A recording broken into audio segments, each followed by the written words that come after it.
आणि यानंतर काही इतर महत्त्वाच्या बातम्यांकडे आपण वळूया। मुंबई शहरामध्ये सध्या मुसळधार पाऊस सुरू असल्याचं समजतंय। सीएसएमटी ते दादर या भागामध्ये सध्या जोरदार पाऊस आहे। पुढचे 3 तास मुसळधार पाऊस पडू शकणार आहे असा हवामान खात्यानं इशारा दिलेला आहे।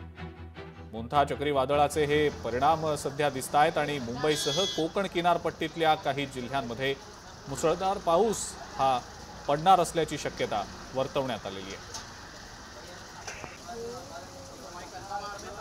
भूषण शिंदे आपले प्रतिनिधी आपल्या सोबत आहेत सध्या आणि या पावसासंदर्भातल्या अपडेट्स आपण त्यांच्याकडनं जाणून घेऊया। भूषण, मुंबई शहर परिसरात खास करून सीएसएमटी ते दादरचा जो भाग आहे त्या ठिकाणी सध्या पावसाचा जोर दिसतो आहे आणि तशी शक्यता वर्तवली देखील गेलेली होती हवामान विभागाकडनं की 3 ते 4 तास पाऊस पडणार आहे। मोंथा चक्रीवादळाचे आफ्टर इफेक्ट्स आहेत असं देखील बोललं गेलं होतं। भूषण, पाऊस आहे अजून का पाऊस कमी झालाय, तीव्रता कमी झाली आहे?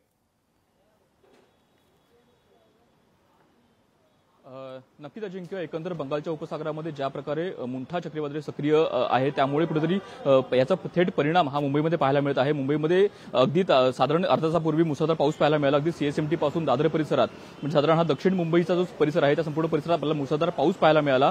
सध्या ती पावसाची काहीशी आपल्याला उघडीप घेतलेली पाहायला मिळत आहे। सध्या मी जे परिसरात आहे या संपूर्ण परिसरामध्ये सध्या पावसाची काही उघडीप आहे। मात्र अगदी जून जुलै महिन्यात जशा प्रकारे वातावरण असतं अगदी मळभ आलेलं आहे इथे आपल्याला पाहू शकता। आणि एकंदर ऑक्टोबर महिन्याची आज 31 तारीख आहे, ऑक्टोबर महिना संपलेला आहे आणि उद्यापासून नोव्हेंबर महिना सुरू होतोय। मात्र अगदी या महिन्यामध्ये सुद्धा आपल्याला जून जुलै सारखी परिस्थिती पाहायला मिळत आहे। अगदी मळभ आलेला आहे आणि साधारण अर्ध्या तासापूर्वी मुसळधार पाऊस इकडे येऊन गेला आहे आणि पुढचे 3 ते 4 तास पुन्हा एकदा मुसळधार पावसाचा इशारा दिलेला आहे। आणि एकंदर या संपूर्ण पावसामुळे काहीसा मुंबईकरांना ऑक्टोबर हिट पासून काहीसा दिलासा मिळाला आहे। मात्र कोकणामध्ये जे काही जिल्हे आहेत म्हणजे रत्नागिरी, सिंधुदुर्ग या जिल्ह्यामध्ये, रायगडमध्ये ज्या प्रकारे पिकं काढण्याची वेळ आहे, पिकं काढतीची वेळ आहे, याचं मात्र काहीसं नुकसान होताना आपल्याला पाहायला मिळत आहे। त्यामुळे या संपूर्ण पावसाचा नुकसान आणि काही ठिकाणी फायदा अशा प्रकारे आपल्याला पाहायला मिळत आहे। सध्या मुंबईमध्ये काहीसा पाऊस थांबलेला आहे, मात्र पुढचे 3 ते 4 तास हा इशारा आहे आणि पुढचे 3 ते 4 तास हा मुसळधार पाऊस पडेल अशा प्रकारे थेट इशारा हा हवामान खात्याने दिलेला आहे। अजिंक्य, ठीक आहे भूषण, धन्यवाद सविस्तर माहिती दिली त्याबद्दल आणि पावसासंदर्भातले अपडेट्स आपण तुमच्याकडनं जाणून घेणारच आहोत।